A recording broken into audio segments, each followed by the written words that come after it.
the Black Doctors Podcast, Season 6. Hello, welcome back to the Black Doctors Podcast. I'm Steven, your host. I hope you're enjoying this new format of the show, this new season, this new theme music composed by yours truly. As always, if you have any feedback or comments, leave us a rating or a review on iTunes. This week, we're going to wrap up the conversation we started at the beginning of the month. We're talking about transitions the entire month of June. This week, you'll hear from myself, Dr. Nate Jones, and Dr. Kiana Ward. We're going to talk about transitioning from being a learner, such as a medical student or a resident, to becoming an educator, so a resident, fellow, or attending physician. We'll talk about navigating your first job as an attending, both in the private practice world as well as the academic world, things you should know, look out for, and possibly avoid. And we'll talk about how we as attendings, as residents, can look back and help foster and support other underrepresented minorities in medicine. Stay tuned for Sign Out, where we talk once again with Dr. Brittany Halford. And this week, she shares some tips for managing finances during residency. So getting a jump start on your retirement savings and those flexible spending accounts, all that good stuff. Stay tuned at the end. Next week, we're going to have a sponsored episode. It's going to feature Michael Johnson of Michael Johnson Legal. He specializes in physician contracts. So if you have any questions about what you should be looking into or looking at when you're applying to your future job, definitely tune in next week. We'll hear from one of our sponsors and then jump into this week's episode. This podcast is sponsored by Picmonic. In 2011, two medical students came up with the ingenious idea to combine medical education with unforgettable characters and ridiculously memorable stories. Featuring over 35,000 high-yield facts and graphics, Picmonic has helped over 600,000 students improve exam scores and perform better clinically. Picmonic has resources for pre-med and medical students, as well as other healthcare professions. Check out the show notes for a link to their website. Mention the podcast when you subscribe. With Picmonic, you can study less, but remember more. As attending physician, so Kiana, you started off in academics, and Nate, you still practice in academics. So how did you learn or navigate becoming an educator and really, having that huge responsibility of teaching residents, medical students? Nate, I know you had a little bit of that in fellowship, but Kiana, how did you transition into that role? I think part of it was innate. I have a large family that's full of educators, so I think it was probably always in me. I kind of just had to tap into it, especially I remember being in medical school and in residency, and I always wanted to be, an educator that, at least pushed students, that at least encouraged them to learn and not berate them or belittle them. So I kind of tried to tap into the educator that I had always wanted, and tried to exude that. And, I do miss it. I think teaching is important. I just needed to branch out there just on my own. That makes sense. I feel that it's the same thing. I think we all remember our really good attendings and our really good co-residents or our fellows that taught us and what made them so great about it, and try to keep those same abilities, same everything. And I know it's been, I say the same thing. I'm not, I don't think I'm a natural educator, but I do think that because I struggle sometimes with trying to figure out what residents need to know. We, in pediatric emergency medicine, we have residents that cycle through all different fields: family medicine, general emergency medicine, obviously pediatrics. And some people, as you know, in residency, or even in medical school, will go into your field, and some people will not. And so trying to figure out what level the learner is, what they need, what they would like to know, what they need to know, because everybody needs to know something every rotation they have. So trying to figure out something. Many a time I've had to deal with a pregnant patient, in which I paid more attention to OB. This is what I learned to deal with. So I've learned along the way, just try to give them a little nugget of knowledge, because they may never directly treat kids, but they will at one point in time need to know how to. So, God, which I guess comes to story time. I will say, reminds me from residency, when there I was at the University of Chicago Emergency. Oh God, here we go. And I had to do, usually in the ER, I figure out the system, and I was like, okay, if there's a pelvic complaint or gyne complaint, I avoided it. Then I got stuck with one night, and I definitely called Kiana. I said, I got to put a GYN consult. She's in New York. I called her. I said, I was supposed to close the specimen before I take it out, right? Yeah. Oh, So it's good to have friends in Wow. other specialties. That's good though. Yeah. I mean, yeah. I've hit you up before with like sedation questions. Like when I'm like, Yeah. can I use ketamine X, Y? Yeah, I've done that before. Yeah, it takes I a always, village. yeah. We're always there for each other. Yeah, my transition into being an educator, it was because I definitely, switched programs. I went from Chicago to Naval Medical Center Portsmouth, had an academic, residency program there. And it was very obvious, like, man, I'm the new guy. I look young compared to everybody else that's here. I'm the only person here that looks like me. How do I, step into this role? And it was a lot, I think imposter syndrome is the phrase that's widely used, but it was a lot of confirming to myself that I received good training. I know how to do anesthesia. I know how to practice safely, but that is couched with the institutional practices where they do things different anywhere you go. And sometimes there can be like a lack of trust if you move to a new system. The residents are like, I don't know this person, and they practice differently. And it was almost like I had to prove myself, especially in the beginning, to show that, yes, I know what I'm talking about, and show my level of training and earn the trust of the attendings, residents, surgeons, especially. It's huge in anesthesia that you want your surgeons to really trust what you're doing. And it goes to show that even from day one of medical school, you're building that reputation for yourself. You're building a reputation when you step foot on the wards as a third-year medical student and a fourth-year medical student. You're building a reputation as an intern, and it doesn't change once you're attending. You want to be the person that your colleagues look to for advice, for help. So being present, being available, always being willing to lend a helping hand, especially in the beginning when you're establishing yourself. No, it's true. It's true. I think when you go to a new institution, I always wonder like if our white colleagues have to do the same thing. I imagine at some level, but probably not much more. But yeah, switch over to new. I mean, when you're a trainee, certain people expect you to be bits of your years. Like if you're a senior resident versus an intern, there's some baseline expectation.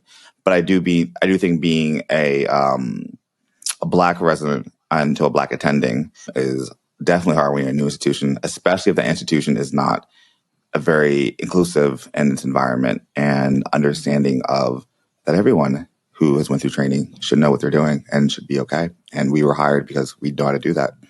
But yeah, no, I think it's the biggest thing. I got my first month into my job. I had like at least 3 instances when I had to like explicitly state I know what I'm doing, and this is why I think we should do what we do.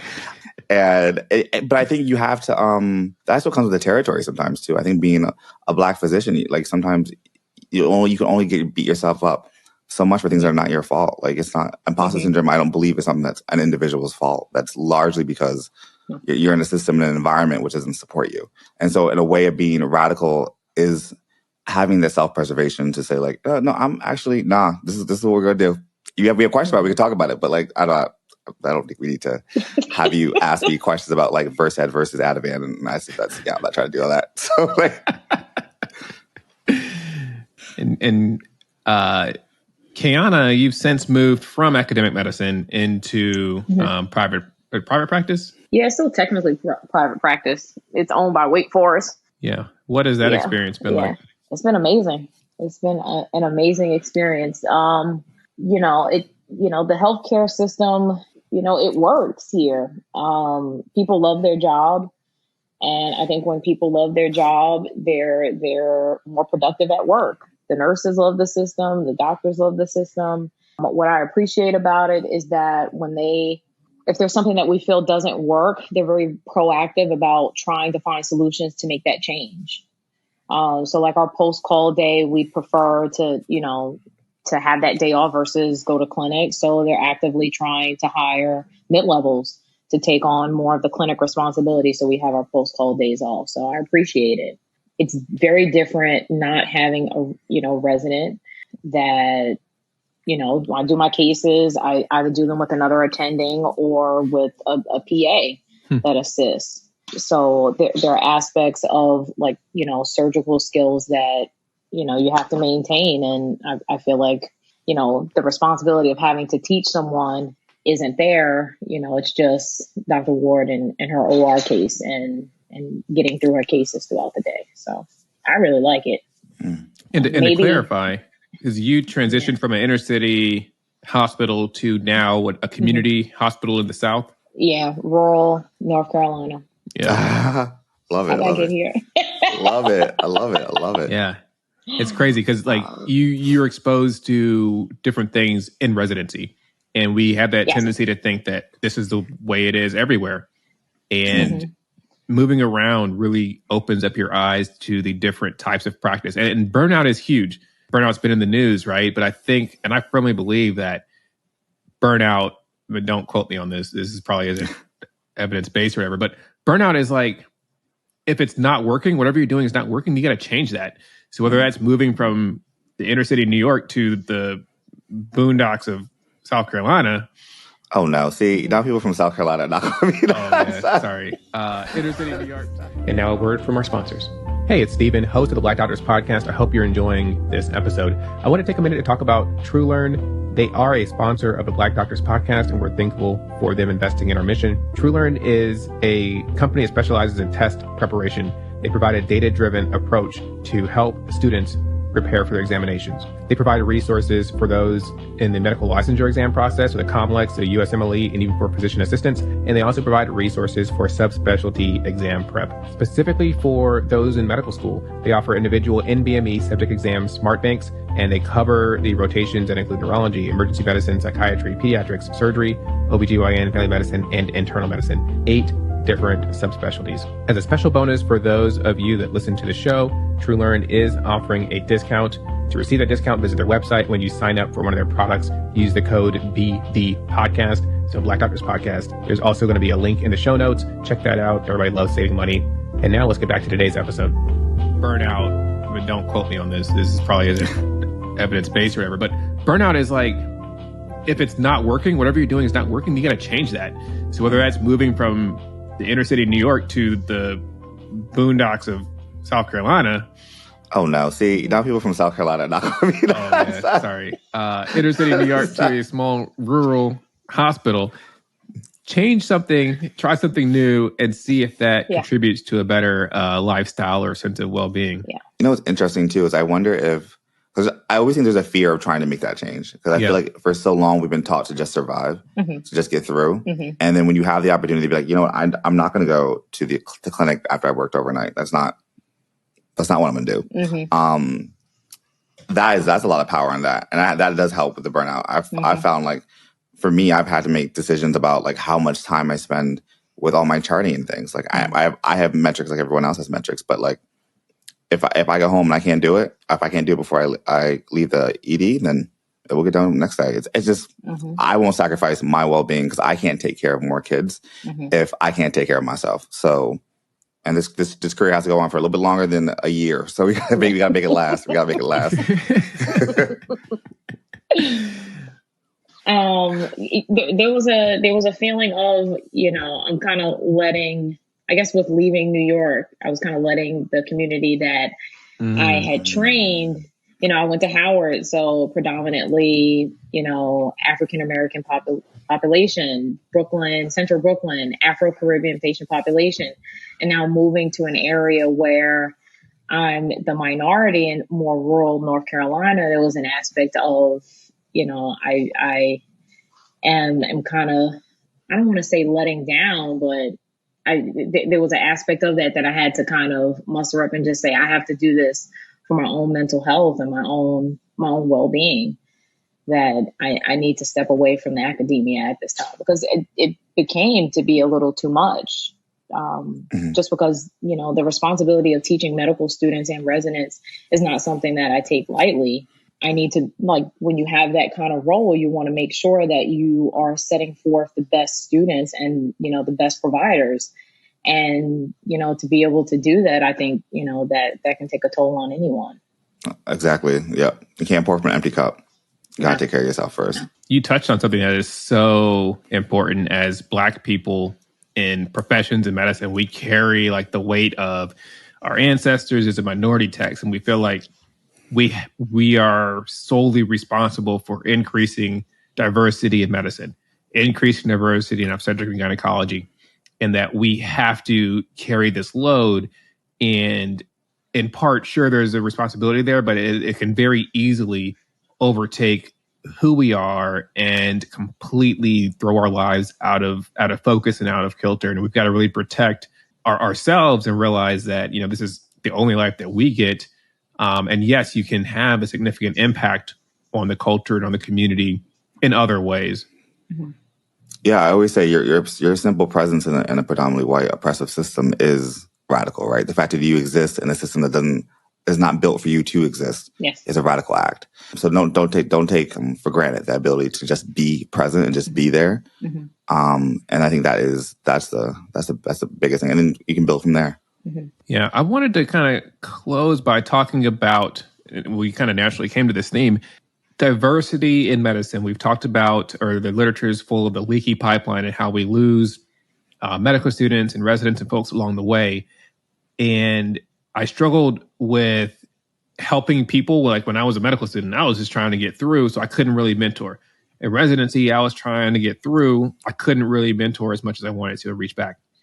As an attending, I fortunately had the time, had the resources to reach out and be supportive and encourage other students. I started this podcast, for example. How have the two of you been able to kind of help increase or support the diversity that we hope to see in our healthcare profession? Wow. Well, I don't have a podcast. I wish I do all that work. I don't have a brand and a logo. I do all that. It's a big task.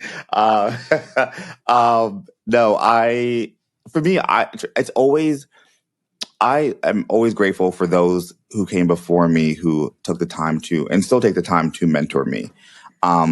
So if it's as easy as answering an email or a tweet, or having I've had random FaceTime conversations with people, versus long-term, longitudinal mentorship as well. It's whatever I have the ability to do, but also what I think is going to be helpful for that person. Because sometimes it may not be me that's the person that they need. Sometimes I can put them in touch with somebody else that may be a lot more useful for them. And they may not need a 3-year mentorship, or it may just be needing a 30-minute conversation about something. So I think just make yourself available. And I try not to be I'm so busy. Nah, I really just watched Netflix for the last 3 hours. I could have easily had a conversation with you about this, but it's okay.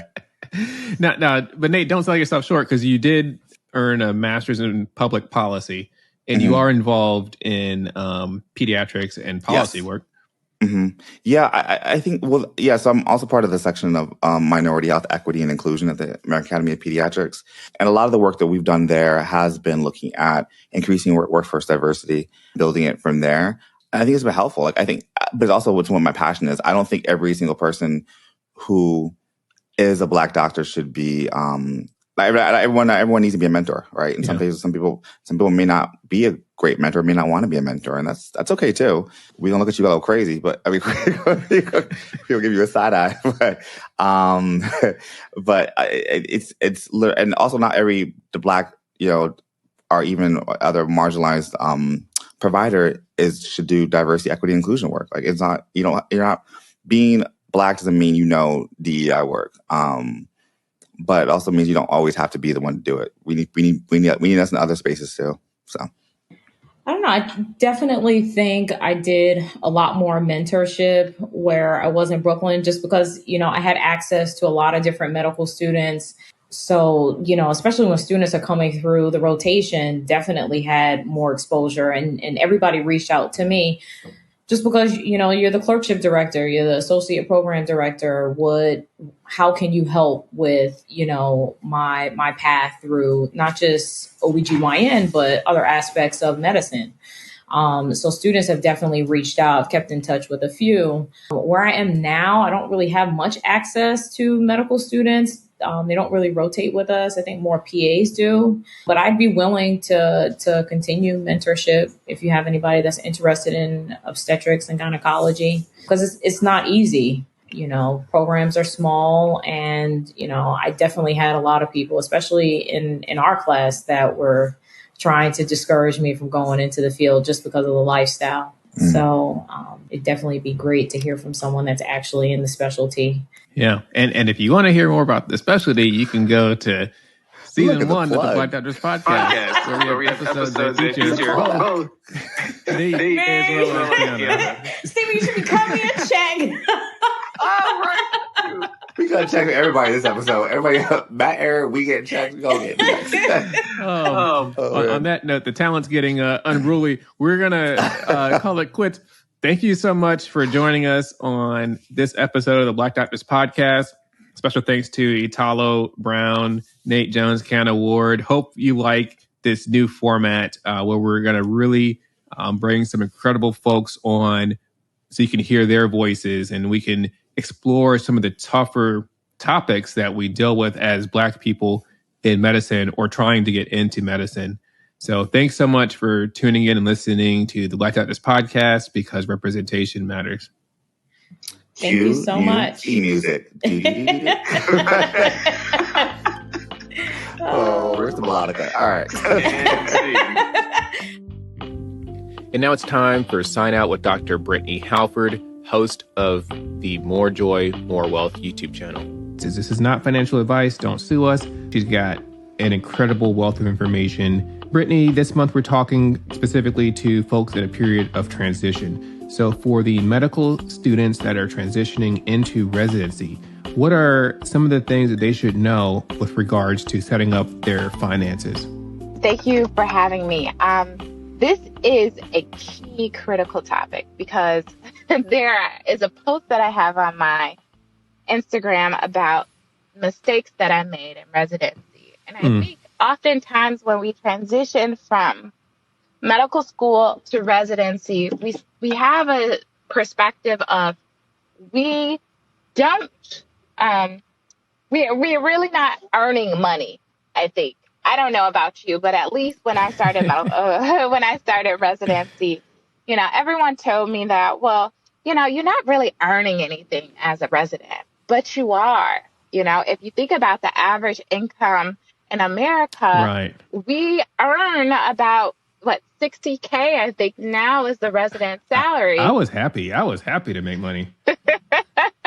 Right. Yes. 60K was more than what many of my family members had earned.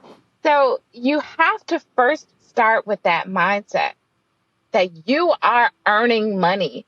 And no, it's not six figures, but it's still high compared to most Americans. Yes, you work hard. You work very hard. So when you balance that out, and spread it out amongst all of the hours that you're putting in, now it's not that much per hour, but you're still earning a decent salary. And so you have to position yourself to be a really good steward of that money. And how do you do that? So one is just understanding. I'm going to go back to it. Joy is my thing, but understanding what brings you joy. And this is critical, I believe, as a resident, because you have both limited time, you have limited energy, and, you're not making all that much money right, compared to what your attending salary will be. And so focusing on joy is so critical because you could spend your money in many different ways. You could spend it on eating out. You could spend it on drinking alcohol. You could spend it on traveling, or you could spend it on shopping. Whatever it is that's going to make you feel good when you're tired, when you're hungry, when you're fatigued, and your energy is low. But that is really not how we should be spending our money. We shouldn't spend our money emotionally to put bandages on things that really aren't going to give us much joy, but they're just fulfilling a need in the moment and giving us some type of happiness or filling this void. right. So I would really love for all medical students, before you start residency, before you get all jaded, right? When you're in your best mood, write down really what brings you joy, because I want you to focus on those things in your finances. Then what I would love for everyone to do to set themselves up is to create an emergency fund, because things happen in residency. Unfortunately, I lost my brother And I took some time off from residency, and thankfully we had, finances in order. But what if we didn't? What if my family needed me to help to fill in that void? Yeah. And oftentimes we go into debt. We have more financial stress because we have not prepared for emergencies. I don't want you to save for a rainy day because I think that puts us in a position of perpetual saving. But what I want you to do is to have an emergency fund. And if you don't have an emergency fund and you don't know where to start, then I like to tell people, if you don't have anyone dependent on you, then just start with $1,000. Typically, that will cover most emergencies. A flat tire, or something happens wrong with your car, things of that nature. If you have a small, fracture or something like that, then it should cover most emergencies. Then I want you to save and invest. So you're going to be saving for your investments, and you're going to automate those investments. And this is one of the biggest mistakes that I made as a resident, is that I did not max out my Roth IRA. I think oftentimes when we're in a position of which we hear that, oh, we're not making that much money. Oh, when you're a real doctor, you're going to be balling out. Then you feel as if what you have is insufficient to build wealth. But what I like to tell my clients is to leverage your income. One of my patients told me, I was complaining about something. Oh, I told her I wanted to go to the gym because I wanted to get a few more curves. And she's like, well, you're nice and thin and slim. And, they pay models a lot of money to look like that. So basically she was telling me to shake what my mama gave me, to be blessed and really to enjoy what God has given me.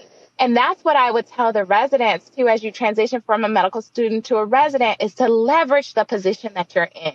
Because you're not making, quote unquote, a full attending salary, you are in a very position to invest directly into a Roth IRA. And when you become an attending, you're going to have to take the back door, which you can still get money into a Roth IRA, but it changes how you can utilize that money when you want it.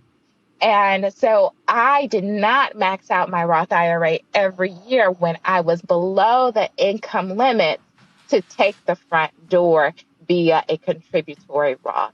So those are the key things that I think medical students abroad can really start to implement, like day one after you graduate. All right, I'm going to get my emergency fund. I'm going to write down what brings me joy. And I'm going to create a strategy to max out my Roth IRA every single year. Yeah, that's fantastic advice. And you've been on the show before. I definitely made a lot of mistakes along the way. So I'm so glad you're there to help keep other people from making those mistakes that we made. Yes, awesome. Thank you for this segment. I mean, this is great to have this information. I wish I had it. Yes. Awesome. Thanks for joining us again. If you want to learn more, check out the More Joy, More Wealth YouTube channel, or follow Brittany Halford on Instagram. I'll put links in the show notes. Dr. Halford, thank you so much for joining us. Thank you for having me. The Black Doctors Podcast is a volunteer passion project that is building a community and inspiring current and future Black physicians and healthcare workers. If you enjoy listening, please tell a friend about the show and share a link on social media. We are a small team and can use your help. You can find us online at theblackdoctorspodcast.com or visit us on Instagram. Tune in next week for another episode of the Black Doctors Podcast, because representation matters. Original music and audio editing by Dr. Stephen Bradley.